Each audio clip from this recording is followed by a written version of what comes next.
Hello dear students. तो last lecture के अंदर हम लोग डिस्कस कर रहे थे about the osmotic pressure. Measurement of osmotic pressure हम लोग डिस्कस कर चुके थे by Berkeley and Hartley method. और लास्ट टाइम हमने यहाँ पे डिस्कस करके छोड़ा था that pi V is equal to W by M R T, और we can say that pi is equal to W by M R T. ठीक है, तो मैंने आपको बताया था कि जैसे हमने relative lowering of vapour pressure के अंदर जो मॉलिक्यूलर मास था सॉल्यूट का वो कैलकुलेट किया था, सिमिलरली यहाँ पर भी हम किसी भी सॉल्यूट का मॉलिक्यूलर मास कैलकुलेट कर सकते हैं। ठीक है, m is equal to W by pi V into R T. ठीक है, तो इस फॉर्मूला का यूज़ करके हम जो मास है मॉलिक्यूलर मास सॉल्यूट का वो कैलकुलेट कर सकते हैं। ठीक है, तो ये लास्ट टाइम हम डिस्कस कर चुके थे। अब जो हमारा नेक्स्ट टॉपिक है that is about the types of solutions. हम यहाँ पर बात करेंगे आइसोटोनिक सॉल्यूशंस क्या होते हैं, हाइपरटोनिक सॉल्यूशंस क्या होते हैं और हाइपोटोनिक सॉल्यूशंस क्या होते हैं। चलिए स्टार्ट करते हैं with isotonic, hypotonic and hypertonic solutions. सबसे पहले हम बात करते हैं अबाउट द आइसोटोनिक सॉल्यूशंस। ठीक है, आइसोटोनिक जो वर्ड होता है वो दो वर्ड से मिलकर के बना हुआ होता है। ठीक, आइसो एंड टॉनिक। ठीक है, आइसो मीन्स सेम और टॉनिक मीन्स कंसंट्रेशन। तो आइसोटोनिक सॉल्यूशंस वो सॉल्यूशंस होते हैं जिनकी कंसंट्रेशन सेम होती है। तो हमारे पास टॉपिक है आइसोटोनिक सॉल्यूशंस। ठीक है, सबसे पहले हम इनको पढ़ेंगे। तो आइसोटोनिक के अंदर ये दो वर्ड्स हैं, एक है आइसो और एक है टॉनिक। आइसो का मतलब होता है सेम और टॉनिक का मतलब होता है कंसंट्रेशन। अगर सपोज मेरे पास दो सॉल्यूशंस हैं और दोनों सॉल्यूशंस की जो कंसंट्रेशन है वो सेम है, ठीक, तो मैं कहूँगी कि ये दोनों सॉल्यूशंस एक दूसरे के साथ आइसोटोनिक हैं। सपोज इसके अंदर मैंने NaCl ऐड है, ठीक है, और यहाँ पर सपोज करें हम ग्लूकोज ऐड है। ठीक है, लेकिन दोनों सॉल्यूशंस की कंसंट्रेशन क्या है, 0.1 मोलर है। ठीक, तो हम कहेंगे कि दोनों सॉल्यूशंस एक दूसरे के विद रिस्पेक्ट में आइसोटोनिक हैं। क्लियर हो गया आइसोटोनिक सॉल्यूशंस। अब हमारे पास एक होते हैं हाइपोटोनिक सॉल्यूशंस और एक होते हैं हाइपरटोनिक सॉल्यूशंस। ठीक है, अब हम इनकी बात करेंगे, हाइपरटोनिक और हाइपोटोनिक। हाइपो मतलब कम और हाइपर मतलब ज़्यादा।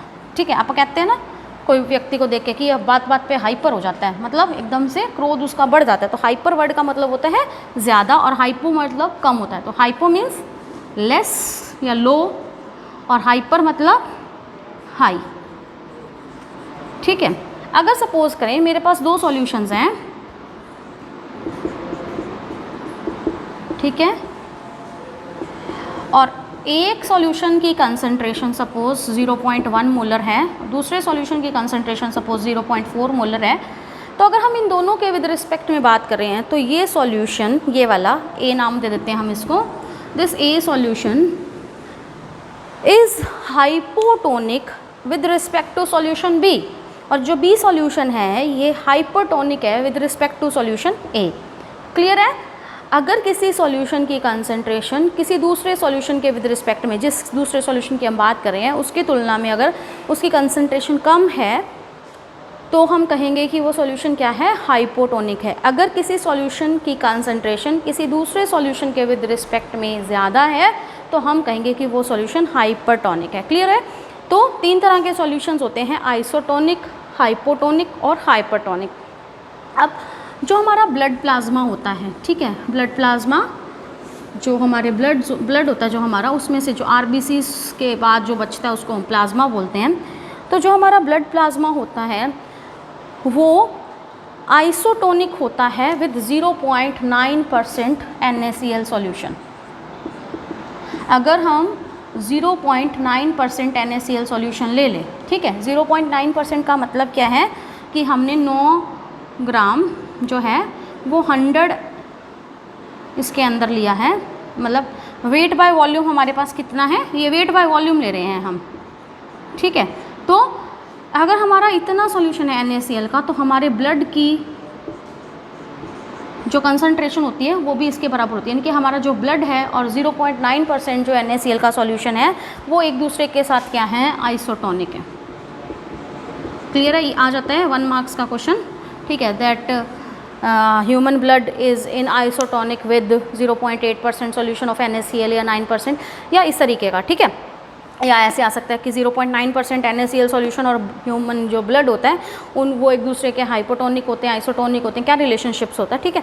तो 0.9% NaCl सॉल्यूशन और जो हमारा ब्लड है वो एक दूसरे के साथ आइसोटोनिक होते हैं। तो हम ये कह सकते हैं कि किसी सॉल्यूशन की अगर कंसनट्रेशन 0.9% NaCl से कम है, अगर विद रिस्पेक्ट टू NaCl बात करें तो वो सॉल्यूशन हाइपोटोनिक है।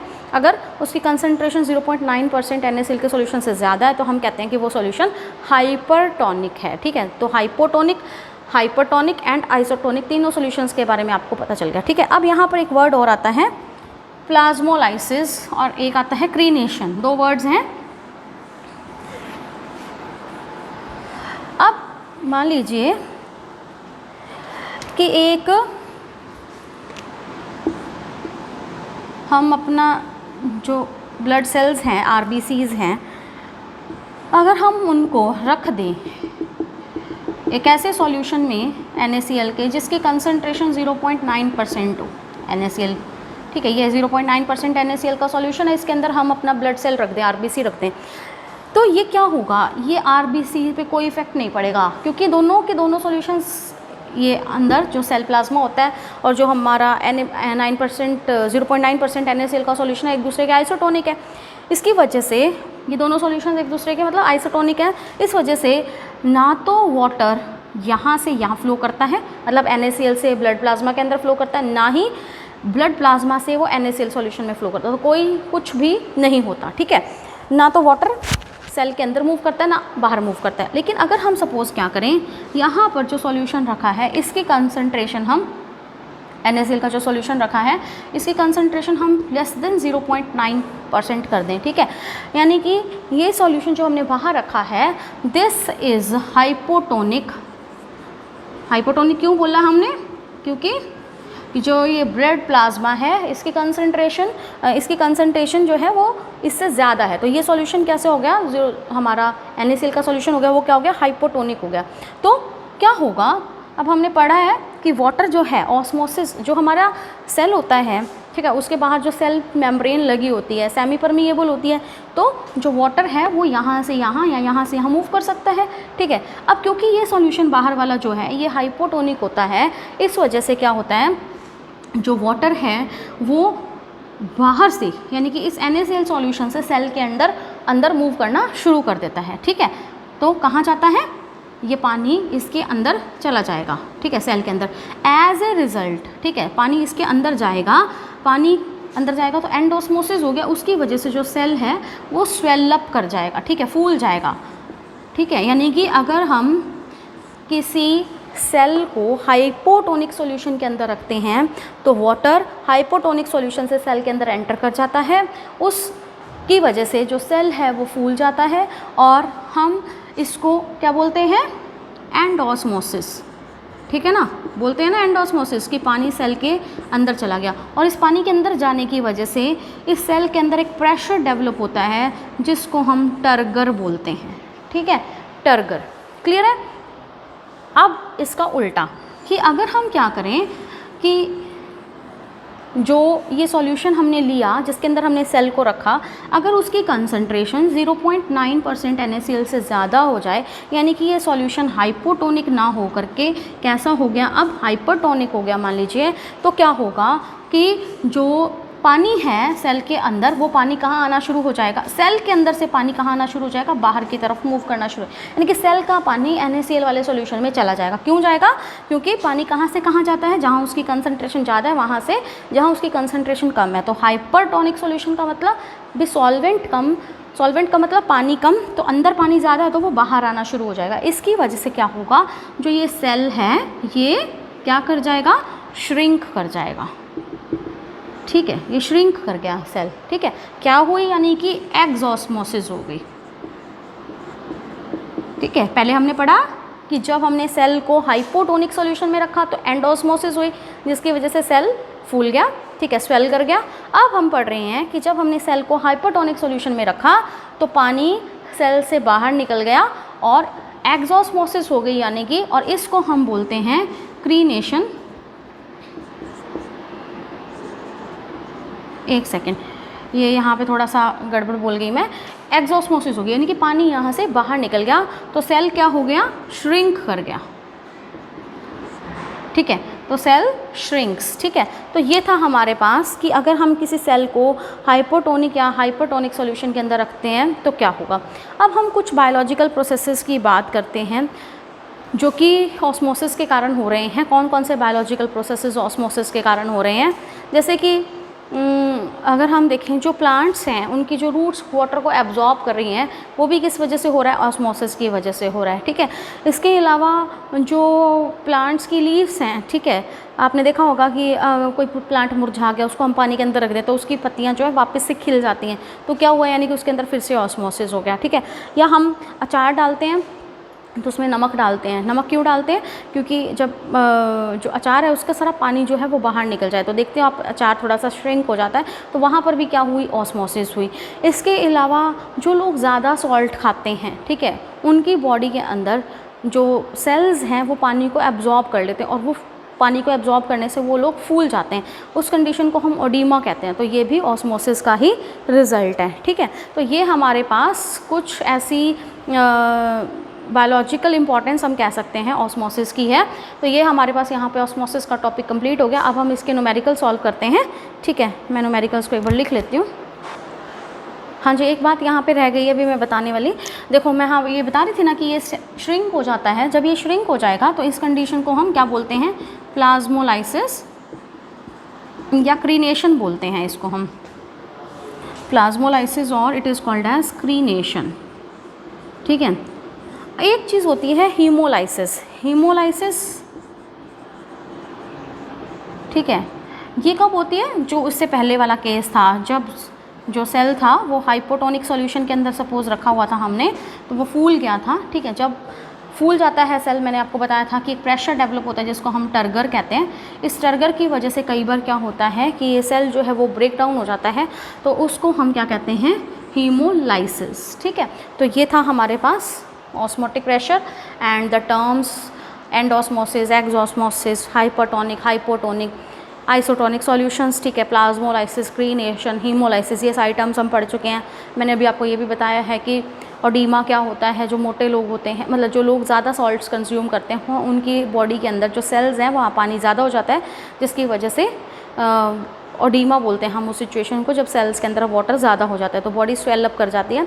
इसके अलावा कोई भी प्लांट्स हैं, ठीक है, वो मुरझा गए हैं, कैरेट्स, गाजर आपने देखी हुई है, गाजर अगर मुरझा जाए, ठीक है, तो हम उसको अगर पानी के अंदर डाल दें तो फिर वो वापस से फूल जाती है। तो ये सब कुछ किसका उदाहरण है, ऑस्मोसिस का उदाहरण है। जो पानी, पौधे की जड़ें जो पानी लेती हैं धरती से, वो भी कहीं ना कहीं उसके पीछे भी ऑस्मोसिस है। वैसे कई कारण और भी है, बट ऑस्मोसिस भी एक रीज़न है, ठीक है। तो चलिए अब हम न्यूमेरिकल स्टार्ट करते हैं। आज हम 2 न्यूमेरिकल्स इसके करेंगे।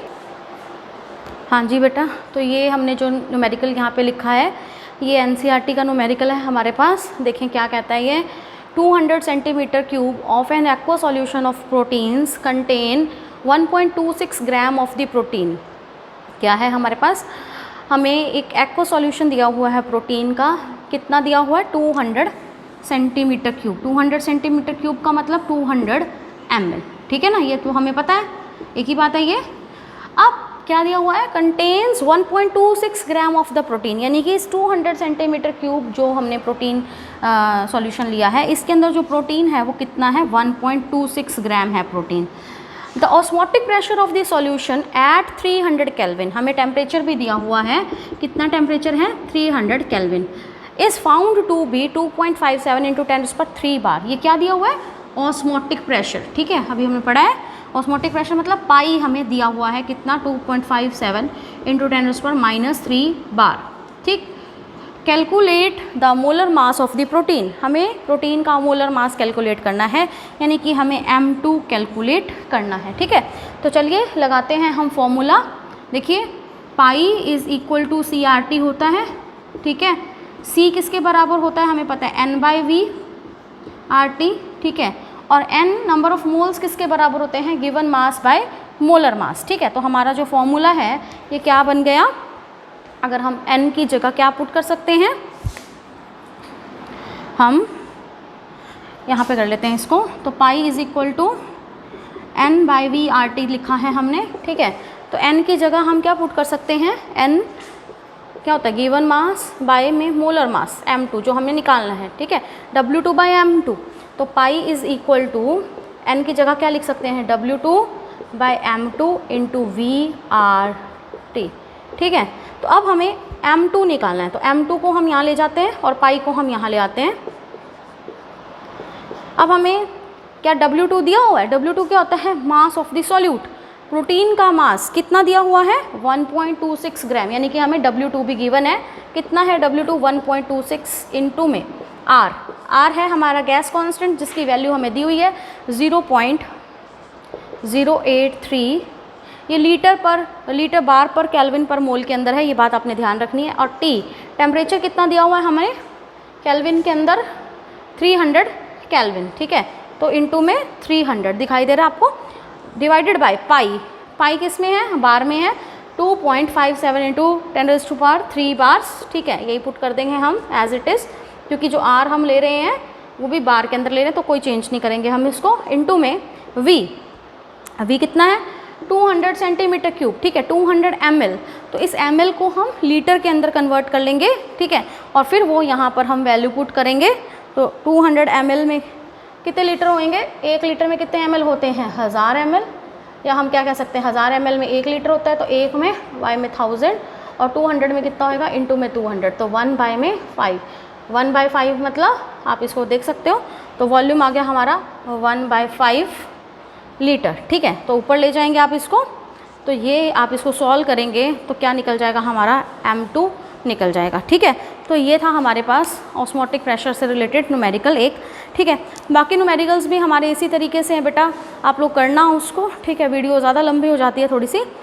अगर आपको और भी प्रॉब्लम आए ऑस्मोटिक प्रेशर से रिलेटेड न्यूमेरिकल्स को करने में तो मुझे बताना, ठीक है। इसके बाद जो हम शुरू करेंगे that is the third colligative property, that is elevation in boiling point, ठीक है। Thank you and have a nice day.